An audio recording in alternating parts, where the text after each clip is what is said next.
یہاں سے اب آخری گروپ شروع ہو رہا ہے. آخری منزل تو سورہ قاف سے شروع ہوئی تھی.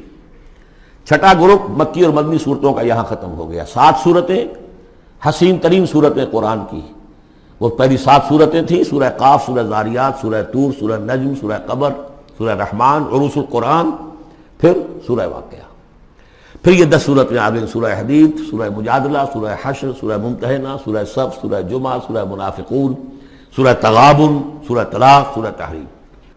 اب پھر یہ مکی قرآن مجید، یہ آخری گروپ ہے. اس میں بھی پہلی 6 صورتیں جو ہیں وہ 3 کے سب گروپس کی شکل میں ہیں. سورہ ملک بڑی، جیسے سورہ قاف وہاں تھی اسی مقام پر یہاں سورہ ملک ہے. بہت جامع اس کی تاثیر، اور یہ بہت حضور کو عزیز تھی. آپ کی یہ معمولات میں سے تھا، رات کو سوتے ہوئے آپ سورہ ملک پڑھا کرتے تھے، اور اس کی آپ نے تلقین کی ہے. بسم اللہ الرحمن الرحیم. تبارک الذی بیدہ الملک وہو علی کل شیء قدیر. بڑی بابرکت ہے وہ ہستی جس کے ہاتھ میں ہے بادشاہی، راج اس کا ہے. یہ ہے دین کا سیاسی پہلو. پوری کائنات پر اس کا راج چل رہا ہے. دنیا میں بغاوت ہے. کیوں ہے؟ وہ اپنے ایمان کے دعوے داروں کا امتحان لینا چاہتا ہے بس. ورنہ سورج، چاند، گیلیکسیز، پوری کائنات اور خود ہمارے جسم کا ایک ایک ذرہ اس کے قانون کا پابند ہے، تابع ہے. ہمارا جسم ہمارے اختیار میں کہاں ہے؟ میں تنگ آ جاتا ہوں، 2 دن ہوتے ہیں یہاں سے تو طبیعت خراب ہو جاتی ہے، جب تک کہ پھر وقت لگتا ہے کینچی لے کر بیٹھتا ہوں. اگر میں چاہوں کہ یہاں بال نہ آئے، میرا جسم ہے، میرا تو اختیار نہیں، وہ تو آئیں گے. تو ہمارا جسم بھی جہاں تک اس کی فزیولوجی کا تعلق ہے، اس کی اناٹومی کا تعلق ہے، یہ سارا اللہ کے قانون کے تابع، میرے تابع تو نہیں. میں چاہوں میرا دل ذرا رک جائے، جب چاہوں میں اس کو سٹارٹ کر دوں تو یہ تو نہیں ہوگا. جب بند ہوگا بند ہو جائے گا، میرے اختیار میں نہیں ہے. لیکن یہ کہ جو ہماری اختیاری زندگی ہے اس میں ہم نے طے کر لیا ہے کہ اللہ کی نہیں مانیں گے، اپنی مانیں گے، اپنی مانیں گے، اپنی بیویوں کی مانیں گے، اور جو بھی نظام ہے اس کے ساتھ وفاداری کریں گے، چاکری کریں گے، ان کی ملازمت کریں گے، ان کے رتھوں کے اندر ہم بیل بن کر جوتیں گے تاکہ ہمیں عیش ملے، دنیا کے اندر ہمارے لیے مقامات ہوں، ہماری عیش بس اللہ اللہ خیر صلی اللہ. تو یہ ہے اصل میں امتحان. ورنہ بادشاہی یہاں اب بھی اسی کی ہے. یہ صرف ہلدی کی گانٹھ ہے جسے لے کر ہم پنساری بن کر بیٹھ گئے. میری مرضی، میرا خیال، میرا نظریہ یہ ہے. اور ہمارے نزدیک جو ہے طریقتکم المثلی، ہمارے جو کلچر ہے، مثالی نظام جو ہم نے بنایا ہے، ہمیں اس کی حفاظت کرنی ہے. تبارک الذی بیدہ الملک وہو علی کل شیء قدیر. وہ ہر چیز پر قادر ہے. الذی خلق الموت والحیاۃ لیبلوکم ایکم احسن عملا. اب دیکھیے ہم نے حیات انسانی کا جو اب تک سمجھا ہے، جس کو کہ عمر نے، جو کہ بہت بڑا شاعر ہے، اس نے اپنی بیوی سے خطاب کر کے کہا ہے حیات ثم موت ثم بعث حدیث و خرافات یا ام عمری. یہ کیا ہے؟ زندگی پھر موت پھر زندگی، یہ کیا؟ یہ سب حدیث و خرافات معاذ اللہ. ہم نے بھی دیکھا پہلے کنتم امواتا فاحیاکم ثم یمیتکم ثم یحییکم ثم الیہ ترجعون. یہ وقفے کیوں ڈالے گئے؟ یہ موت کا وقفہ کیوں ڈال کر زندگی کا ایک حصہ نکال دیا علیحدہ؟ 30 40 50 60 سال یہ دنیا کی زندگی، پھر موت کا وقفہ. موت ایک زندگی کا وقفہ ہے، یعنی آگے بڑھیں گے دم لے کر. کیوں؟ اس کی حکمت بتائی جو ہم پڑھائیں سورہ واقعہ میں. قدرنا بینکم الموت، تمہاری ہی زندگی کا تسلسل ہے جس میں ہم نے ایک وقفہ موت کا ڈال دیا ہے. حیات لیبلوکم ایکم احسن عملا. یہ جو چنک علیحدہ کیا ہے یہ اس لیے کہ تمہاری آزمائش ہو، امتحان ہو، تمہیں جانچا جائے. وہ 3 گھنٹے کا امتحان ہوتا تھا جو دیتے تھے تم کبھی اسکولوں میں، اب یہ 30 برس کا سمجھ. اور واقعی 30 برس ہی ہوتے ہیں آدمی کے پاس. پہلی زندگی کے 20-25 برس ویسے گزر گئے، شعوری ابھی نہیں ہے. اور پھر ایک خاص عمر کے بعد جو ہے اعضاء ڈھیلے پڑ گئے، اور پھر یہ کہ لا یعلم من بعد علم شیئا. 30 نہیں ہوں گے 40 مل جائیں گے آدمی کو. کام تو یہی ہوتا اس کی زندگی کا. لیکن اس لیے ہے لیبلوکم ایکم احسن عملا، تاکہ تمہیں جانچے پرکھے دیکھے تم میں سے کون ہے اچھے عمل کرنے والا. اب دیکھیے علامہ اقبال کی جو نظم ہے زندگی کے موضوع پر، واقعہ یہ ہے کہ بہت چوٹی کی چیز ہے، بہت عمدہ چیز. تو اسے پیمانہ امروز فردہ سے نہ ناپ، جاویداں پہم دواں ہر دم جواں ہے زندگی۔ قلزم ہستی سے تو ابھرا ہے مانند حباب، جیسے سمندر میں ایک بلبلا سا ہوتا ہے، کتنی زندگی ہوتی ہے بلبلے کی۔ قلزم ہستی سے تو ابھرا ہے مانند حباب، اس زیاں خانے میں تیرا امتحان ہے زندگی۔ خلق الموت والحیات لیبلوکم ایکم احسن عملا، ہے کبھی جاں اور کبھی تسلیم جاں ہے زندگی۔ کبھی زندگی جان سے مترادف ہے، عبارت ہے، کبھی جان دینا اصل زندگی ہے۔ وَلَا تَقُولُوا لِمَنْ يُقْتَلُ فِي سَبِيلِ اللَّهِ أَمْوَاتٌ بَلْ أَحْيَاءٌ وَلَٰكِن لَا تَشْعُرُونَ، ہے کبھی جان اور کبھی تسلیم جاں ہے زندگی۔ اصل زندگی جو ہے وہ جان دے دینے سے حاصل ہوتی۔ الذی خلق سبع سماوات طباقا، وہ اللہ جس نے بنائے 7 آسمان ایک دوسرے کے اوپر۔ آیات متشابہات میں سے ہے۔ ما تری فی خلق الرحمن من تفاوت، تم نہیں دیکھ پاؤ گے اللہ کی تخلیق میں کہیں کوئی فرق۔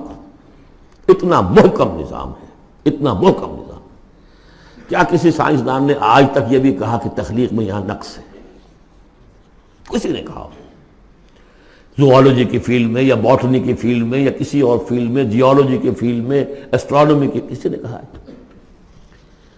ما تری فی خلق الرحمن من تفاوت فارجع البصر هل تری من فطور، پھر ذرا دوبارہ لوٹا لو اپنی نگاہ، دیکھ لو، ہر میدان میں دیکھ لو، کہیں تمہیں کوئی رکھنا نظر آتا ہے؟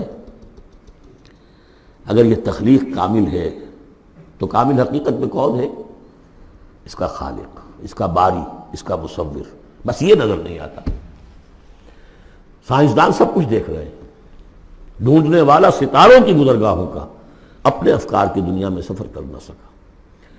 بڑے بڑے صاحب بصیرت و بڑے بڑے عقل مند اپنی ناک تلے کے پتھر سے ٹھوکر کھاتے ہیں، دیکھ رہے ہیں ٹیلیسکوپ سے ٹھوکر کھا رہے ہیں وہاں جو سامنے پتھر پڑا ہوا ہے اس سے۔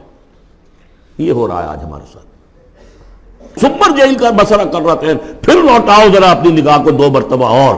ینقلب الیک البصر خاسئا وہو حسیر، تمہاری نگاہ تھک ہار کر لوٹ آئے گی، تمہیں ہماری تخلیق میں کہیں کوئی رکھنا، کوئی دراڑ نظر نہیں آئے گی۔ وَلَقَدْ زَيَّنَّا السَّمَاءَ الدُّنْيَا بِمَصَابِيحَ وَجَعَلْنَاهَا رُجُومًا لِلشَّيَاطِينَ وَأَعْتَدْنَا لَهُمْ عَذَابَ السَّعِيرِ، اور ہم نے سب سے قریبی آسمان کو سجا دیا ہے چراغوں سے، یعنی زمین سے جو قریب ترین آسمان ہے، پہلا آسمان، اور ان چراغوں کو ہم نے بنا دیا ہے رجوما للشیاطین، شیاطین جن جو ہیں وہ جو کوشش کرتے ہیں اس سے باہر نکل کر، اور وہ چاہتے ہیں کہ کچھ خبریں جو ہیں وہ فرشتوں سے چرا کر لے آئیں، تو ان کو کھدیڑنے کے لیے، ان کو اوپر سنگ باری کے لیے ہم نے یہ میزائلز رکھے ہوئے ہیں۔ وَأَعْتَدْنَا لَهُمْ عَذَابَ السَّعِيرِ، اور ان کے لیے ہم نے تیار کر رکھا ہے جلا دینے والا عذاب۔ وَلِلَّذِينَ كَفَرُوا بِرَبِّهِمْ، اور جو لوگ اللہ کا، اپنے رب کا کفر کریں، چاہے وہ انسان ہو چاہے جنات ہوں، ان کے لیے ہے عذاب جہنم، جہنم کا عذاب، وبئس المصیر، اور وہ بہت ہی برا ٹھکانہ ہے۔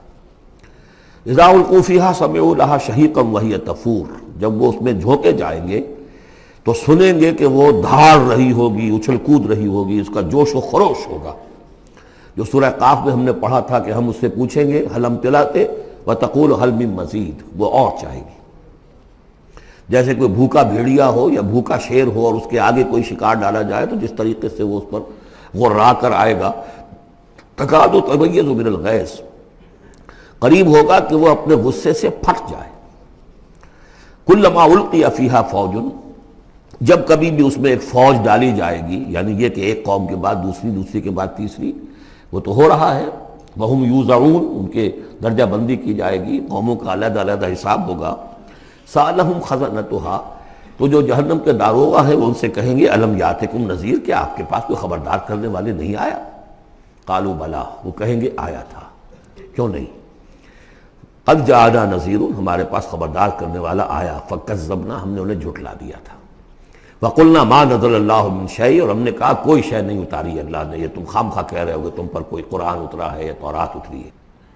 ان انتم الا فی ضلال کبیر، ہم نے اس سے بھی بڑھ کر کہا کہ تم تو خود کسی گمراہی میں ہو، کھلی گمراہی میں مبتلا ہو گئے ہو، تمہیں کوئی آسیب آ گیا ہے یا کچھ اور ہو گیا ہے۔ وقالوا لو كنا نسمع او نعقل، اور انہوں نے کہا یا وہ کہیں گے کہ اگر ہم سنتے اور سوچتے، غور کرتے، عقل سے کام لیتے، ما کنا فی اصحاب السعیر، تو ہم نہ ہوتے اس جہنم والوں میں سے۔ فاعترفوا بذنبہم، پس انہوں نے اپنے اصل گناہ کا اعتراف کر لیا۔ یہ بہت اہم مقام ہے۔ اصل گناہ کیا تھا کہ ہم نے ان کی بات سنی نہیں، سنی تو انسنی کر دی، اس پر غور نہیں کیا۔ اس لیے کہ ہم یہ آج پڑھ چکے ہیں، ان السمع والبصر والفؤاد کل اولئک کان عنہ مسئولا۔ اللہ نے تمہیں یہ فیکلٹیز دی ہیں تو اس لیے کہ استعمال کرو۔ ہم نے بند کر کے رکھ چھوڑی ہے۔ ہماری ریت ہے، ہماری آباء و اجداد کی رسمیں ہیں، ہماری برادری کے یہ رواج ہیں، ہم اتنے عرصے سے ایک جماعت میں ہیں، اس جماعت کا یہ چلن ہے، جو بھی ہے، اس فرقے میں ہے، اس فرقے کا یہ معاملہ ہے۔ یہ ساری چیزیں جو ہے کہ نہ سوچنا، نہ غور کرنا، نہ سننا۔ فاعترفوا بذنبہم، اصل گناہ یہ ہے ان کا۔ فسحقا لاصحاب السعیر، تو اب دفع ہو جائیں یہ، دھلکارے جائیں یہ لوگ کہ جو جہنمی ہیں۔ اس کے برعکس ان الذین یخشون ربہم بالغیب، وہ لوگ کہ جو اپنے رب سے ڈرتے رہے غیب میں، لہم مغفرۃ واجر کبیر، ان کے لیے مغفرت بھی ہے اور بہت بڑا اجر بھی ہے۔ وَأَسِرُّوا قَوْلَكُمْ أَوِ اجْهَرُوا بِهِ، اور دیکھو چاہے تم اپنے قول کو چھپا کر بیان کرو یا بلند آوازی سے بیان کرو۔ إِنَّهُ عَلِيمٌ بِذَاتِ الصُّدُورِ، وہ تو اس سے بھی واقف ہے جو تمہارے سینوں کے اندر مضمر ہے اور پنہاں ہے۔ أَلَا يَعْلَمُ مَنْ خَلَقَ، بڑی اہم آیت ہے یہ وہ حصے ہیں قرآن کے یہ کہ جن کو اس طریقے سے ازبر ہونا چاہیے اگر بات کرنا چاہتے ہیں، آپ دین کی وہ خدمت کرنا چاہتے ہیں۔ کیا وہی نہ جانے گا جس نے پیدا کیا؟ ایک ایسی بات ہے کہ جس کا کوئی انکار کر ہی نہیں سکتا۔ گھڑی بنانے والے کو تو معلوم ہے میں نے اس میں کیا کیا پرزے رکھے ہوئے ہیں، مجھے نہیں معلوم، میں اس کا استعمال تو کر رہا ہوں، مجھے بتا دیا یہ بٹن دبا دیں یہ آن ہو جائے گا، لیکن یہ کہ جس نے بنایا ہے کیا اس سے چھپی ہوئی کوئی چیز ہے؟ الا یعلم من خلق وهو اللطیف الخبیر، اور وہ تو بہت باریک بین ہے، ہر شے کی خبر رکھتا ہے۔ هو الذی جعل لکم الارض ذلولا، اسی نے تمہارے لیے زمین کو بنا دیا ہے پست، تابع حکم، تمہارے قدموں میں بچھی ہوئی ہے غریب، جتنا چاہتے ہو اس کو تو رونتے ہو، پامال کرتے ہو۔ فامشوا فی مناکبہا، چلو پھرو اس کے کندھوں کے مابین، گویا کہ یہ بھی کوئی بہت بڑا ہاتھی ہو، اس کے کندھوں کے مابین اتنی جگہ ہے، چل پھر رہے ہیں۔ جیسے چیونٹی کسی ہاتھی کے کندھوں کے درمیان چل رہی ہو تو وہ تو سمجھتی ہوگی کہ فٹ بال کا میچ کھیلنے کی جگہ مجھے مل گئی ہے۔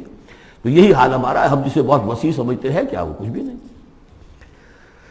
فامشوا فی مناکبہا وکلوا من رزقہ، اور اسی کے رزق میں سے کھاؤ پیو، اسی زمین میں سے تمہارا رزق بھی برآمد ہو جائے گا۔ وإلیہ النشور، یہ یاد رکھو کہ پھر اللہ ہی کی طرف اٹھ جانا ہے، جی اٹھنا ہے۔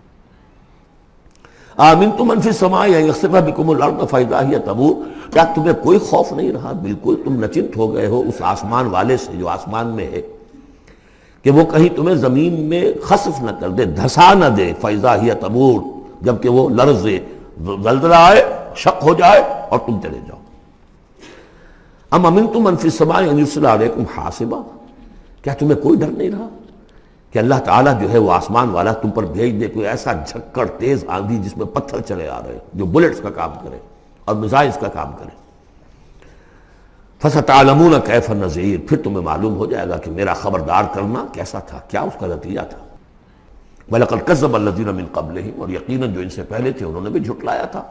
فَكَيْفَ كَانَ النَّكِيرُ، تو کیسا ہوا میرا ان کو پکڑنا اور میرا عذاب۔ اَوَلَمْ يَرَوْا إِلَى الطَّيْرِ فَوْقَهُمْ، کیا یہ دیکھتے نہیں پرندوں کو جو ان کے اوپر ہے؟ صافات ویقبضن، کبھی انہوں نے اپنے پر پھیلائے ہوتے ہیں، کبھی ان کو سکیڑ لیتے ہیں۔ ما یمسکہن الا الرحمن، نہیں روکے ہوئے انہیں اس فضا کے اندر مگر رحمان۔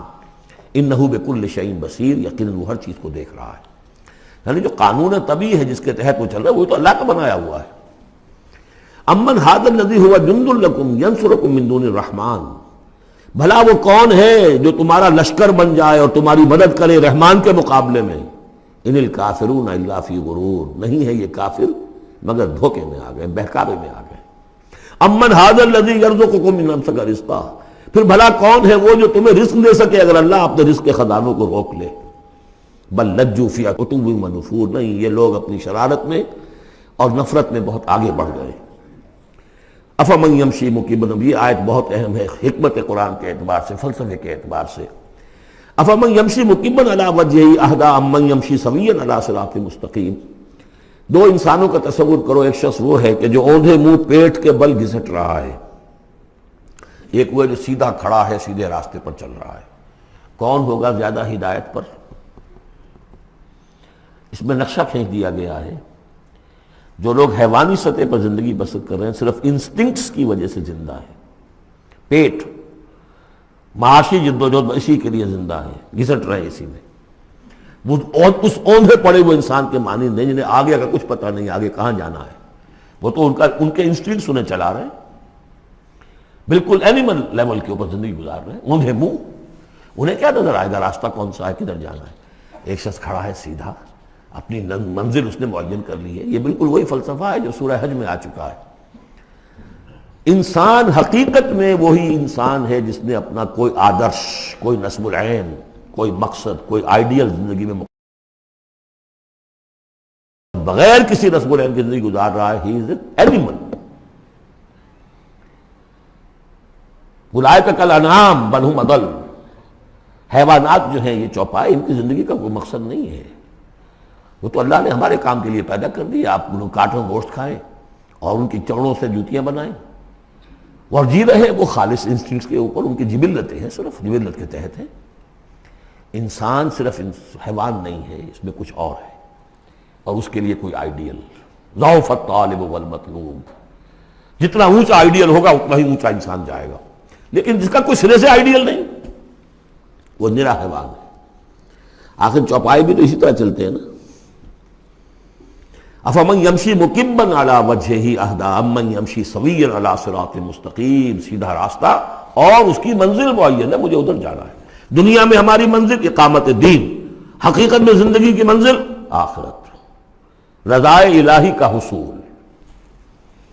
قل هو الذی انشأکم وجعل لکم السمع والابصار والافئدہ، کہہ دیجئے وہی ہے جس نے تمہیں انشاء اٹھانا، تمہیں بنایا، بڑھایا، وجعل لکم السمع والابصار والافئدہ، تمہیں کان دیے، آنکھیں دی اور دل دیے یا عقل دی۔ عام طور پر قرآن میں سمع پہلے کیوں آتا ہے اور بصار بعد میں کیوں آتا ہے؟ انسانی علم کا جب آپ جائزہ لیں گے تو اس میں پہلا حصہ ہوتا ہے جو پہلی نسلوں نے علم حاصل کیا ہوا ہے، اس کو آپ اخذ کرتے ہیں اپنی سماعت سے۔ آپ سنتے ہیں، کلاس میں لیکچر ہو رہا ہے، پروفیسر لیکچر دے رہا ہے، جو کچھ ہوا ہے پہلے وہ آپ نے پچھلی نسلوں کا جو بھی ذخیرہ معلومات ہے وہ جمع کیا، اب آپ نے آبزرو کیا، کچھ اور معلومات حاصل کی، کچھ نئی حقیقتیں آپ پر منکشف ہوئیں، اور پھر آپ نے اس کو جوڑا، ایک قدم آگے گئے۔ ان السمع والبصر والفؤاد کل اولئک کان عنہ مسئولا قلیلا ما تشکرون، بہت کم ہی شکر ہے جو تم کرتے ہو۔ قل هو الذی ذرأکم فی الارض والیہ تحشرون، کہہ دیجئے اسی نے تمہیں پھیلا دیا ہے زمین میں اور اسی کی طرف تم اکٹھے کر دیے جاؤ گے، جمع کر دیے جاؤ گے۔ وَيَقُولُونَ مَتَىٰ هَٰذَا الْوَعْدُ إِن كُنتُمْ صَادِقِينَ، وہ کہتے کب ہوگا یہ وعدہ، کب پورا ہوگا، اگر تم سچے ہو تو بتاؤ۔ قُلْ إِنَّمَا الْعِلْمُ عِندَ اللَّهِ، کہہ دیجئے کہ اس کا علم اللہ کے پاس ہے۔ آخرت کب آئے گی؟ وَاللَّهُ عِندَهُ عِلْمُ السَّاعَةِ، اللہ ہی کے پاس اس کا علم ہے۔ وَإِنَّمَا أَنَا نَذِيرٌ مُّبِينٌ، اور میں تو بس صرف ایک واضح اور صاف صاف ڈرا دینے والا ہوں، اس کے سوا میری ذمہ داری کوئی نہیں۔